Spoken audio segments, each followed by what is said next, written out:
नमस्कार, मैं रमेश शर्मा। आप देख रहे हैं आरएसएन एक्सप्रेस। इस वक्त हम लोग हैं सरपंचों के बीच में, सरपंचों से बात करेंगे।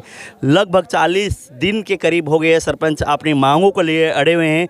वहीं पे सरकारी कार्यक्रम के और मंत्रियों के विरोध कर रहे हैं। उनके जो भी रैली है उनके जल से उसका विरोध कर रहे हैं। और जैसे पिछले दिनों की अगर बात करें तो केंद्रीय मंत्री अमित शाह जी को आना था, उनका भी वहाँ पर सरपंचों ने विरोध किया। अब कल मुख्यमंत्री का कार्यक्रम है, उसका भी विरोध करने की ये बात कर रहे हैं। हम जानेंगे किस तरह से विरोध करेंगे और कब तक ये लड़ाई चलती रहेगी। आइए चलते हैं सरपंचों के बीच। आज़ाद सिंह जी, ये बताइए, जैसे कई दिन हो गए आप लोगों को धरना देते हुए और मांगों को लेकर लड़ाइयाँ आपकी जारी है, अभी तक सरकार और मंत्री देवेंद्र बबली के ऊपर कोई असर नहीं पड़ता दिख रहा। ऐसा है जी, आज हमारा ये 17वां दिन है और वैसे 40वां दिन है, क्योंकि पहले हाँसी के अंदर हमारा ये स्टार्ट हुआ था। सरकार की जो ये काले कानून सरकार लेकर के आई है, ई टेंडरिंग है, राइट टू रिकॉल है, इस तरह के ये कानून हमारे इस जो लोकतंत्र की सबसे छोटी सरकार जिसे गाँव की सरकार कहा जाता है उसके ऊपर ये थोपने का काम कर रहे हैं। इनको ये नहीं पता कि अभी थोड़े दिन बाद आपको भी गाँव से आना है, क्योंकि गाँव की जनता ने आपको चुन करके भेजा है। तो ये अभी हमारी मांगों का इनके ऊपर अभी तक कोई असर नहीं हुआ है। लेकिन जैसे जैसे अभी जिसे हमने पीछे गोहाना में अमित शाह की रैली को फ्लॉप करने का काम किया था, उसके बाद में भिवानी के अंदर मंत्री देवेंद्र बबली के प्रोग्राम के विरोध किया हमने। कल कैथल के अंदर दुष्यंत चौटाला उप मुख्यमंत्री के प्रोग्राम का हमने वो किया था। इसी कड़ी में हम कल हमारी स्टेट बॉडी कमेटी के निर्णय अनुसार कल 3 तारीख को नरवाना के अंदर बीजेपी सरकार के मुख्यमंत्री मनोहर लाल खट्टर जी का प्रोग्राम है, तो उनका हम पूर्णतः विरोध करेंगे। वो एक रविदास जयंती के कार्यक्रम में आ रहे हैं, तो हमारा किसी कार्यक्रम से विरोध नहीं है। हमारा मुख्यमंत्री मनोहरलाल खट्टर जी का और उनके साथ में जो भी मंत्री या विधायक आएंगे उन सब का हम विरोध करेंगे काले झंडे दिखा करके। क्या लगता है, जैसे आप लोग विरोध कर रहे हैं, निरंतर आप लोग लगे हुए हैं, जो भी सरकारी कार्यक्रम में जैसे मंत्री आ रहे हैं या मुख्यमंत्री आ रहे हैं या केंद्रीय मंत्री आ रहे हैं, उनका आप लोग विरोध कर रहे हैं, लोग वहाँ नहीं पहुँच रहे हैं, एक तरह से कार्यक्रम उनका एक तरह से धूमिल होता दिख रहा है, उससे फर्क पड़ने वाला है सरकार में और आपकी बात मानी जाएगी आपसे अगर आप चलते रहेंगे तो? फर्क भी पड़ेगा जी, और सरकार को मानना भी पड़ेगा। सरकार अपनी गूंगी बहरी बन करके बैठी है और अपनी जिद्दी पे अड़ी हुई है, लेकिन हम सरकार को दिखा देंगे आने वाले समय के अंदर कि किस तरह से, जिस तरह से हमारे लोकतंत्र की अहम कड़ी सरपंच सरकार का उन्होंने जो अपमान करने का काम किया है और आज हमें रोडों पे लाने का काम किया है, उसी तरह जिस तरह का आज वो बिहेव कर रहे हैं, हम आने वाले समय में उनके साथ वो बिहेव करके दिखा देंगे और उनको ये दिखा देंगे कि आप भी मतलब गाँव से ही बने हैं, ना कि अपने आप में बने हैं। जैसे कई लगभग आपने कहा कि 40 दिन की अवधि हो चुकी है, अभी तक कोई सुनवाई नहीं हो रही। जिस हिसाब से जनता ने आपको वोट देकर आपको एक पद दिया गया है कि जिम्मेदारी दी गई है, आपको नहीं लगता उसमें भी कुछ देरी हो रही है? विकास कार्यों में देर हो रहा है, जो बजट लेना था आप लोगों ने, जो काम कराना, उसमें भी देरी हो रही है। फिर इस कारण से जैसे खिंचातानी चलती रहेगी, कब तक चलेगा ये? ऐसा है जी, सरकार के इन काले कानूनों के जब से मतलब सरकार ने लागू करने की घोषणा की है, तब से ही हमने तो गांव की जनता आज जागरूक हो चुकी है। उन्होंने पढ़ी लिखी पंचायतें गांव की चुन करके भेजी है, तो वो भी जानती है कि हमारे गांव के जो अधिकार है, सरपंच के अधिकार नहीं, वो तमाम गांव के अधिकार है और उनका सरकार हनन करने का काम कर रही है। तो लोग भी जागरूक, और लोगों ने हमारी जिम्मेवारी लगा करके आज धरनों पर भेजा है। जरूरत पड़ी तो गाँव भी हमारे साथ आएंगे और पूर्णतः विरोध करेंगे। हम ऐसा समय लाएंगे, अभी हमने जैसे पहले घोषणा की थी कि हम गाँव में किसी भी विधायक, सांसद और मंत्री तक को हम गांव में नहीं घुसने देंगे किसी प्रकार के सत्ताधारी पक्ष के, चाहे वो जेजेपी पार्टी का हो चाहे बीजेपी पार्टी का हो, और वो किसी भी एक सरकारी या सामूहिक कार्यक्रम में आकर के देख ले, हम दिखा देंगे अपनी सत्ता। जैसे मंत्री कहते हैं कि भ्रष्टाचार को कम करने के लिए इस तरह के कानून लाए गए हैं ताकि हम इंसान छोटे से छोटे एक तरह से कि ठेकेदार कोई भी काम ले सकता है, टेंडरिंग के माध्यम से 2 लाख से कम का आप लोग करा पाएंगे, उससे ज़्यादा के लिए जैसे और लोगों के लिए ऑप्शन दिया गया है, तो उससे आप लोगों को क्या तकलीफ़ है? ज़्यादा तकलीफ मतलब क्यों पहुंच रही है आप लोगों को? ऐसा है जी, भ्रष्टाचार की कह रही है सरकार की कम करने की और पारदर्शिता लाने की बात कर रही है। हम ये कह रहे हैं पारदर्शिता आएगी कैसे?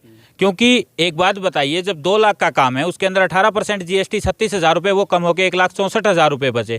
हम 1,64,000 में गांव में क्या काम करा देंगे? नंबर 1। दूसरा, सरकार ये कह रही है 2 लाख से ऊपर के काम हम ई टेंडरिंग में करवाएंगे।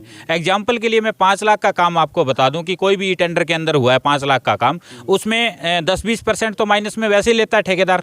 पीछे 4 लाख की अमाउंट बची, 4 लाख में 1 लाख रुपये एमपी एमएलए 8-10% अपना पहले से फिक्स रखते हैं। पीछे बचे 3 लाख में 10-20 हज़ार रुपये ये बीडीपीओ ब्लॉक ऊपर ऊपर जितने भी डीडीपी, जीएसटी, अन्य जितने भी इनके वो है वो आ गए। उसके बाद एक बात बताइए, 5 लाख वाला काम 2.5 लाख में गाँव में कैसे हो जाएगा पारदर्शिता के साथ? कैसे उसमें पारदर्शिता? दूसरा, ऊपर से कानून ऐसे बना दिए कि एक गाँव का जो सरपंच है उसको गाँव ने इसलिए चुना है कि वो गाँव में अच्छे विकास कार्य करवाए, अच्छे मतलब लोगों के लिए अच्छा काम करे, लेकिन उसको उसके हाथ उन्होंने पहले ही काट दिए कि 7 दिन के अंदर सरपंच यदि पेमेंट करेगा काम की तो ठीक है, अन्यथा वो ऊपर के अथॉरिटी के पास चली जाएगी, एसडीओ एक्शन के पास, वो पेमेंट कर सकेंगे। तो इससे साफ साफ जाहिर हो रहा है कि सरकार की जो मंशा है वो पंचायती राज एक्ट खत्म करने की है, और उससे साफ साफ ये दिखाई दे रहा है कि वो सरपंचों के जो मतलब अधिकार है उनका हनन करके, और इनके जो चहेते अफसर और जो चहेते ठेकेदार है, इनके रिश्तेदार है, उनकी जेब भरने का और अपनी जेब भरने का काम कर रही है सरकार, साफ साफ दिखाई दे रहा है। तो आप लोग निरंतर अपना धरना जारी रखेंगे और आप लोगों का विरोध निरंतर रहेगा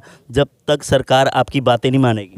हमने हमारा 2 बार डीसी के माध्यम से, एसडीएम के माध्यम से मेमोरेंडम सरकार तक हमने पहुंचा दिया है, और सरकार अब भी गूंगी बहरी बनकर बैठी है। जब तक हमारी मांग नहीं मानेगी, हमारा ये अनिश्चितकालीन धरना तो चलता ही रहेगा।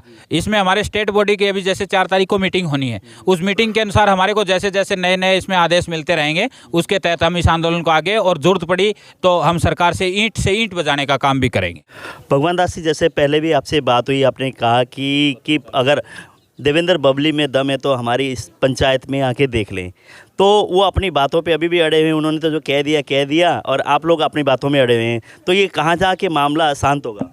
ये जब तक हमारी मांगे नहीं मानेंगे, जब तक ये मामला शांत नहीं होगा। अब आगे से आगे, अब 4 तारीख को उन्होंने नीति बनाएंगे आगे की, उसके बाद में प्रदेश इसकी कमेटी, प्रदेश कार्यकारी कमेटी, वो निर्णय लेगी, हम उनके साथ हैं। और ये बात कर रहे हैं ई टेंडर की, आज मैं अभी बंद करा के आया हूँ काम, मेरा गांव का इसका वाटर वर्क्स का काम चल रहा है, 3 नंबर की ईंटें लगने लग रही है, मैंने अभी काम बंद करवाए हैं। तो ये सरकार है, ये गाँव देहात को उजाड़ने का काम कर रही है। जैसे मैं सरपंच हूँ, कल को मेरे को लेबर लगानी है तो मेरे गाँव के आदमियों को लगाऊंगा मैं, ठेकेदार आएगा पता नहीं कहाँ की लेबर लेके आएगा, मैं तो मेरे गांव को रोजगार दूंगा। ये गांव देहात को उजाड़ने का काम कर रही है, और हम इस सरकार को ऐसा करने नहीं देंगे।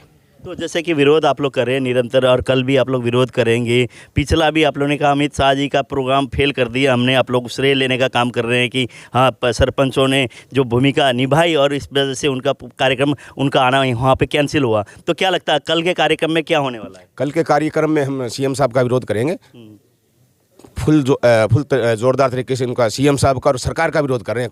कार्यक्रम का कोई विरोध नहीं है, हम सरकार का विरोध कर रहे हैं। जब तक सरकार हमारी बातें नहीं मानेगी, जब तक हम इस सरकार का विरोध करते रहेंगे। तो पूरे हरियाणा से सरपंच कल पहुंचने वाले वहाँ कार्यक्रम में? सरपंच, पंच, बीडीसी, जिला पार्षद और हमारे गाँव के साथी वहाँ पहुँचेंगे सारे के सारे।